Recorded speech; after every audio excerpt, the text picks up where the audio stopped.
안녕하세요. 이번 영상은 댓글로 질문을 남겨주신 분이 계신데요. 컨트롤 D라고 하는 단축키, 디플리케이트라고 하는 복사 기능이죠. 그 기능을 사용하고 나면 이 오브젝트의 그 변형을 하고 싶은데 디플리케이트 오브젝트는, 복사된 오브젝트는 그게 포함되어 있지 않다. 어떻게 변형할 수 없느냐라는 질문을 주신 분이 계십니다. 그래서 그 부분에 대해서 한번 언급해 보도록 하겠습니다. 오브젝트 하나 생성을 해놨습니다. 이렇게 처음 오브젝트 스피어라고 하는 오브젝트 하나 생성을 해놨는데요. 이 오브젝트를 생성하게 되면 오른쪽에 이렇게 폴리곤 스피어 1이라고 하는 이름이 나오게 되고요. 그 다음에 여기는 위치 회전 스케일 값, 이런 항목들이 나오게 되고요. 그 다음에 쉐입이라고 하는 노드가 붙어 있습니다. 그럼 이제 밑에 보게 되면 인풋이라고 하는 부분이 있는데, 여기에 이제 폴리스피어 1이라고 하는 게 등록이 되어 있고요. 여기는 이 디비전 액시스와 이 하이트를 이용하게 되면 이렇게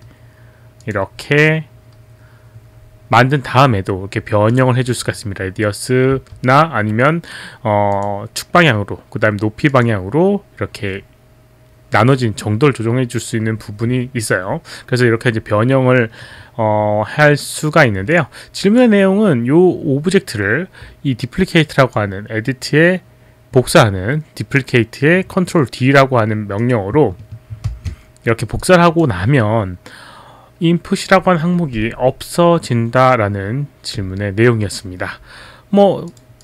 방금 전에 보신 바와 같이 복사한 오브젝트 같은 경우는 이렇게 인풋이라고 해서 여기 있는 이 오브젝트를 생성했을 때 나타나는 그런 항목이 없어서 조정을 더 이상 할 수가 없습니다.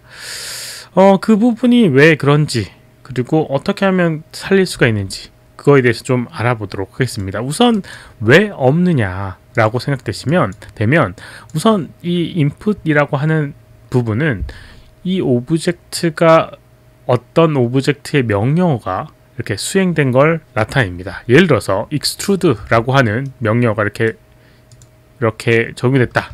컨트롤 E라는 단축키를 해서 extrude를 이렇게 적용해줬다 라고 하면 이 오브젝트에 이렇게 input이라고 하는 항목이 남습니다.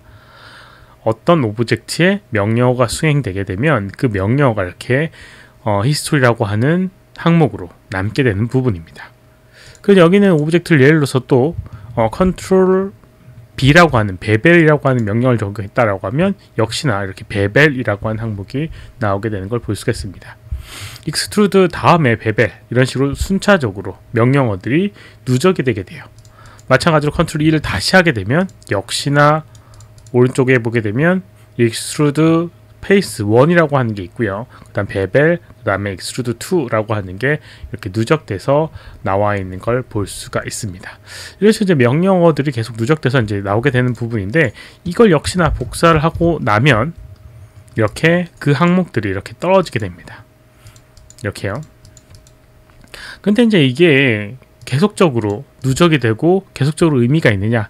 그렇지가 않습니다. 어떤 의미가 되냐면, 예를 들어서 여기는 가장 처음에 수행했던 extrude face 1이라고 하는 걸 예를 들어서 높이를 재조정 한번 해보도록 하겠습니다. 여기 보게 되면 thickness라고 하는 걸 이용해서 이렇게 늘려보게 되면 이렇게 늘어나는 걸 볼 수가 있죠. 그렇죠? 그리고 이제 베벨이라고 하는 걸 적용해 보도록 할게요. 베벨이라고 하는 걸 이렇게 선택해서 적용하게 되면 이런 식으로 프릭션, 이런 식으로 이제 조정을 해줄 수가 있습니다. 어디 갔니? 네, 챔버라고 하는 걸 이용해서 이렇게 깎아줄 수도 있고요. 그 다음에 다시 extrude face 2라고 하는 걸 선택을 해줄 거예요. 다시 여기 있는 offset이라고 하는 걸 이렇게 조정하게 되면, offset은 안 되는구나.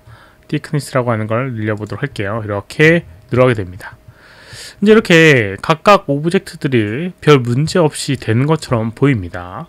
그런데 여러 가지 이 조건에 의해서 여기 있는 걸 다시 한번 이렇게 thickness를 늘려보게 되면 이런 식으로 제대로 변형이 안 되는 걸 볼 수가 있습니다.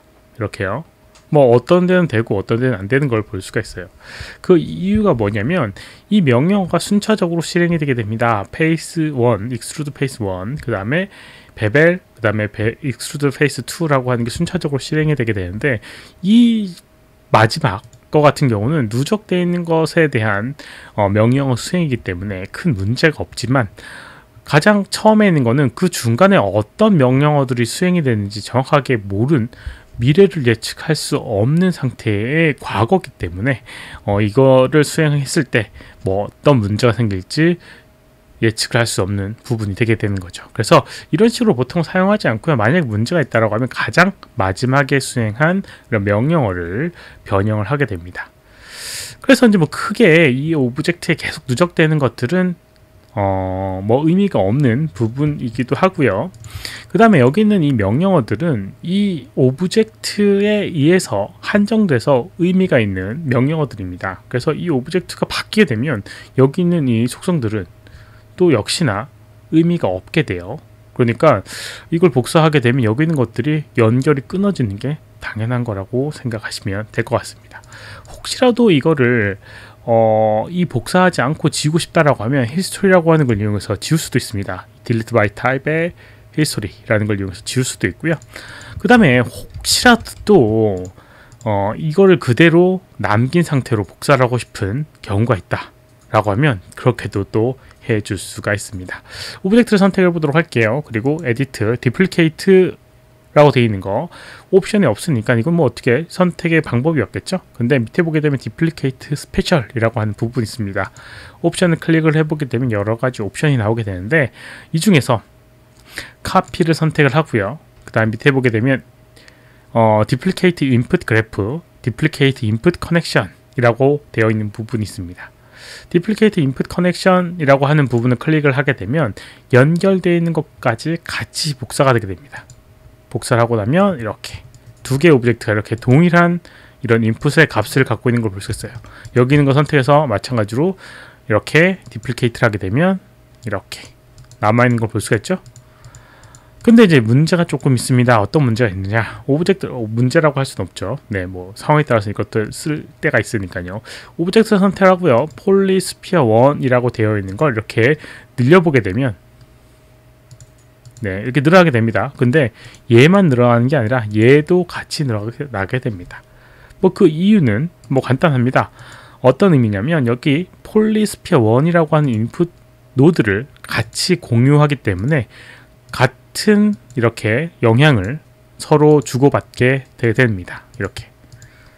뭐 참고로 얘기하면 여기는 폴리스피어 1이라고 하는 이 명령어는 고유한 이름으로 되어 있습니다. 그래서 예를 들어서 여기는 이 폴리스피어 1이라고 하는 건 하나밖에 존재할 수 없고요. 만약에 두 개가 존재한다 라고 하면 이렇게 연결되어 있을 상태라고 생각하시면 됩니다. 어떤 오브젝트는 다 명령어나 오브젝트 이름은 고유한 이름을 갖고 있어요.